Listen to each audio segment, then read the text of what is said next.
Now the first thing we have to talk about is that amazing ending scene which completely pulls the rug out from under your feet. In it we see Victor Timely heading to the temporal loom to finally fix it and save the TVA. As we learn throughout the episode though, the radiation's way worse than it was with Mobius, and this instantly wipes Timely out as soon as he runs forward.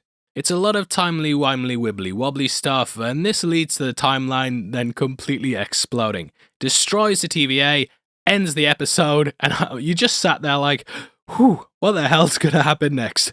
Well, that takes us immediately into our theory time for all time always.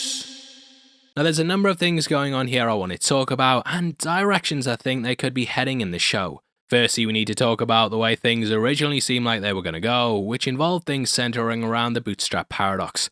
Now in that, a scientist discovers a book at their front door that details how a person can build a time machine.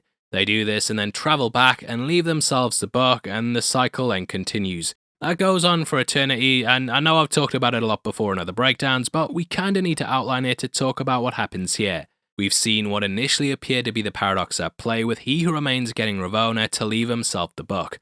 Over time it was thought this would eventually create himself, and it is still possible that this is the case.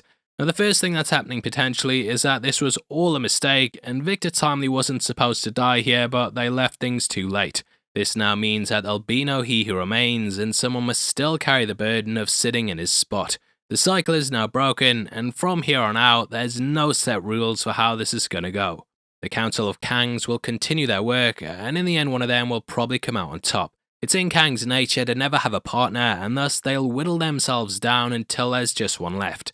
Now they could also possibly lead us into the story based on Agent of Asgard, in which an older version of Loki ruled over everything.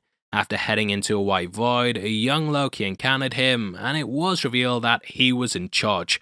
Now I feel like this could possibly be the case, with Loki taking the role out from He Who Remains. When we look at the show, he's also started to see that he was right, and that it's better to be in control than to let chaos run wild. Now the other possibility is that there's actually two timelines here, which itself would take some inspiration from Doc. I don't want to get too far into spoilers for that in case you haven't seen it, but if you don't want to know, then skip about a minute ahead. Go! Now, Doc operates in a similar manner to how Loki does, with all of the characters basically living in a time loop. In the series, we see the protagonists seemingly breaking the loop at the end, but they then discover this was actually the midpoint of the loop itself. There were other timelines seemingly branching off from it, but they all looped back around and still continued as normal. The things where stuff went haywire was actually all part of the plan, and this then created the beginning point where things then sprung from. Victor dying here could make them end up encountering another Kang, and then that's the one who ends up becoming He Who Remains. In order for them to meet him, this needs to happen, and this is why Victor from the Sacred Timeline was given the book. The reason it's sacred is because this Kang variant has to be the one who gets the book, and thus his death will lead into the other things happening.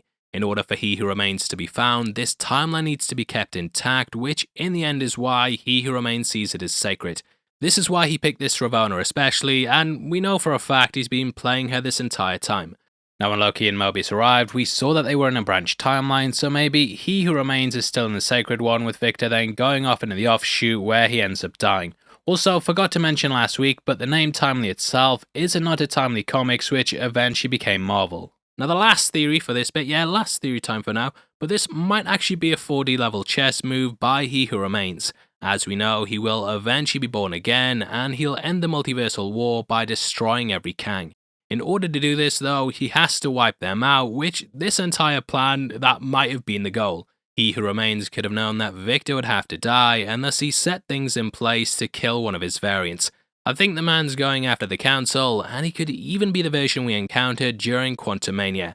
That guy, never seen a body, and potentially he could have went deeper into the quantum realm. The Council talked about how he was in exile, and potentially this is because he was turning against them. Now He Who Remains is actually based on Immortus, who in the comics was an older version of Kang. We learn that he actually played along with the Council to get them all in one place, and this was so he could wipe them out once and for all. So potentially this move was a masterful one by him to take out one of his variants and unleash the timelines in order to kill the rest. In the end, the loom exploding unleashes it all, and now every timeline across the multiverse will be free. Anyway, that ends the timey-wimey wibbly-wobbly stuff, and obviously I'd love to hear your thoughts, so make sure you drop them in the comments below.